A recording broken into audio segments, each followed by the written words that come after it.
all the women that go through it, they're actually feel unhappy. So they asked me to preach. And I'm saying, what in the world am I going to say? Get a woman up here. So I kept praying. I didn't know what to say. Longer story shorter, I did end up preaching. And I didn't know until that day when I didn't know exactly how they do the memorial service. At the very beginning, 10 women went to the class. And the memorial service was really for those 10 women.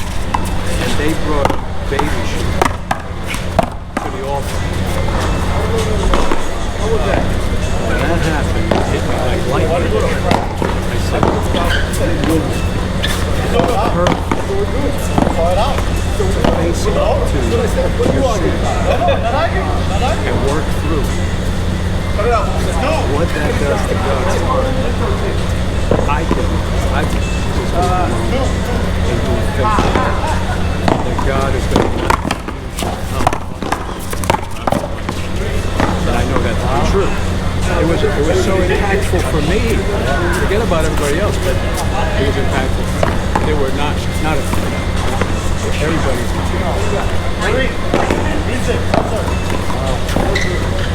You know, it's just like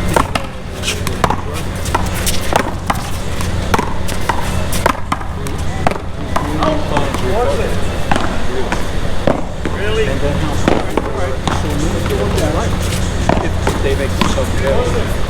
I find that people, particularly drug addicts, that draw keeps them there by being counseled or something. Giving back, yeah, that keeps them strong. It keeps them focused. Yeah. They don't quickly forget where they came from. And the message when you become where they came. You're right.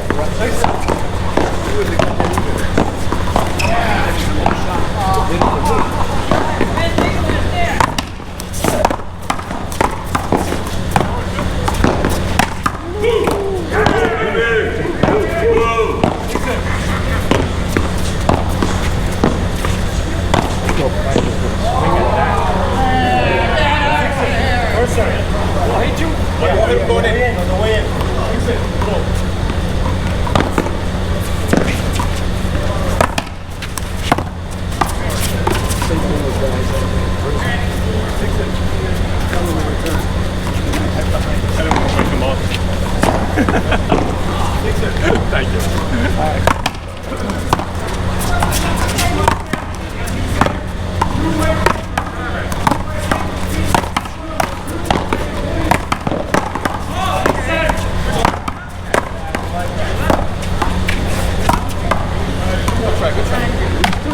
This guy.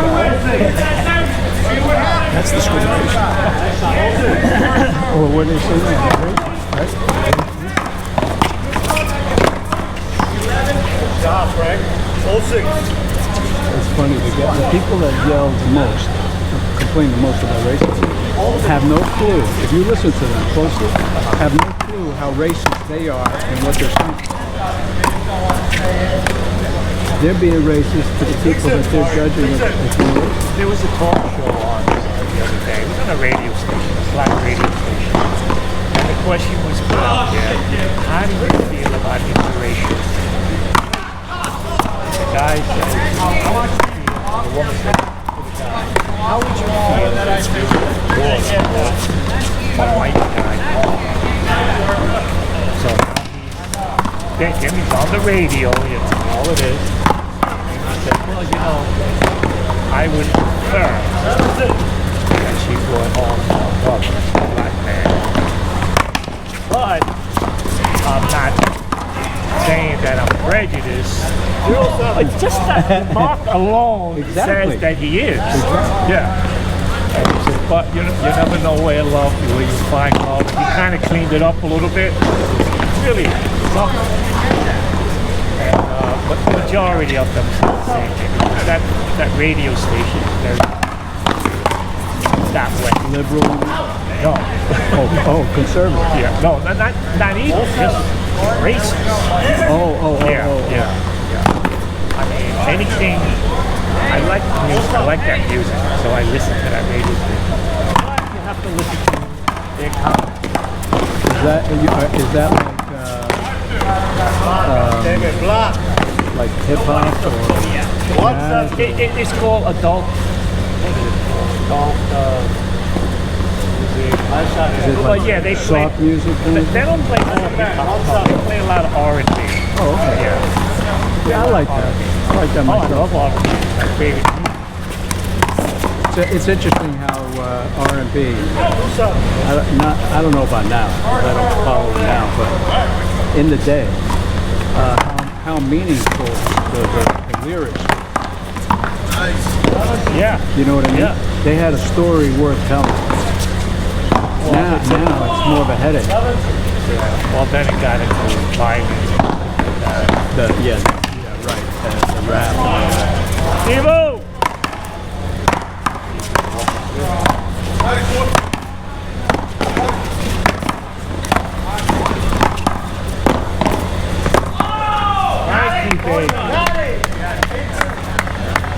Thank you, baby. Man, he was. I see how moving. He was like a tiger. He was sneaking up. Good morning. I bet you guys.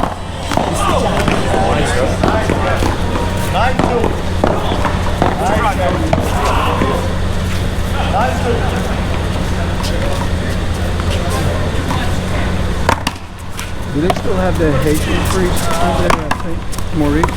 Oh, he left a long time ago. Actually, they have a new priest coming in. Spanish one. I like him, but he's a little hard. I like him. He's really hard in the way he reacts to people. So he made a comment the other day. This is just one of many comments that he makes. So sometimes I don't hear speaking too good, and I can't hear what he's saying. So I go to the book. Whether he's reading the gospel or passage. So I look at the book and I follow it. Same with the song. I don't know the song. So I try to follow it. So the sermon is almost over. Started working himself up. And he says, I don't know why people look into the book while I'm preaching gospel when they can read the book at home. Oh, like that. Just like that. And I looked at him, you know, and he and many other people do the same thing, but he is like that. So then this new guy,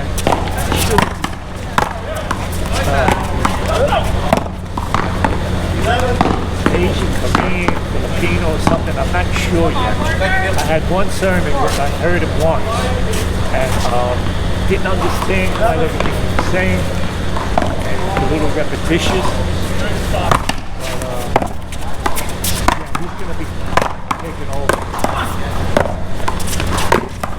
Was he understandable enough? Oh yeah. It was just me. I have a little problem with my hearing. That's why I look at the book. You know, Sure. It helps. Yeah, what's the point of being there? That's the reason why. That was one of the reasons why I left the Catholic Church. Growing up, well, first of all, it was in Latin, I'm right? clueless. Yeah. I'm like, I don't. Why are you doing this? I think I got to be around 15 years old, and I started realizing I don't know exactly what this is all about, but it's not. I don't get it, and so if I don't get it, there's no point being there. So when my parents weren't forcing me to go, and I stopped. So the Haitian priest was offered another church. Why? They wanted to move him from one church because they wanted to move him to another church. So he explained it. He says, I decided to retire and not go to the other church. And then that's when this new started. You're starting over, especially if you're up in age. you've been doing something a long time and you got to start over. It's not easy. Stupid. I kind of felt like they slided in a little bit, you know, You mean like pushing them? pushing them out. Why would you move somebody's near retirement out of the church? How old do you think you were? I guess it had to be in the 60s or better. I'm sure, maybe even older.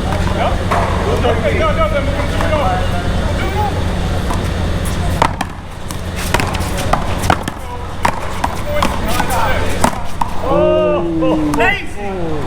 313. right after that great catch, he throws it in the dirt. I'm sorry. 313. Good old.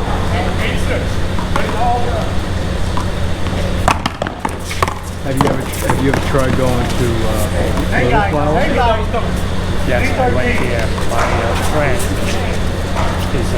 she goes there, and she took me there a couple of times. And one year I went there. And what kind of year? 13. What they do is they call people in the audience and say a few words over one of the statues. And you go from one statue to another. And they happen to call them. But everything is put out for you to. Yeah. That was pretty good. That's a very old church. Oh yeah, they've been here. Well, I came in '71. They were already Yeah. here. So I don't know how long. I like that. It's better than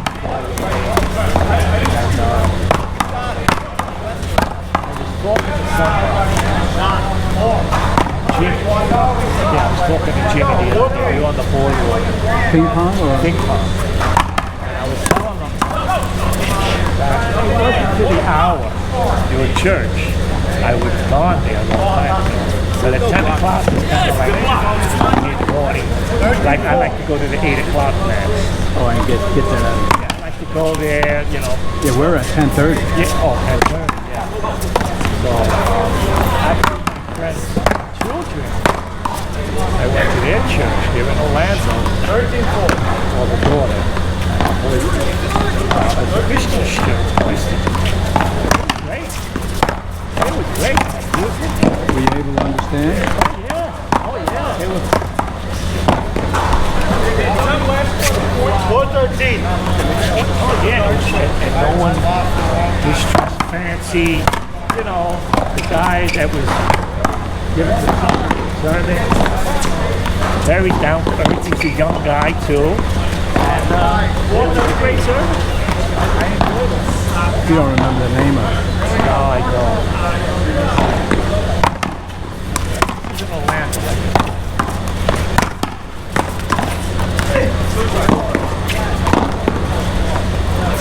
I thought I had him enough over. 513. What was the name of the church?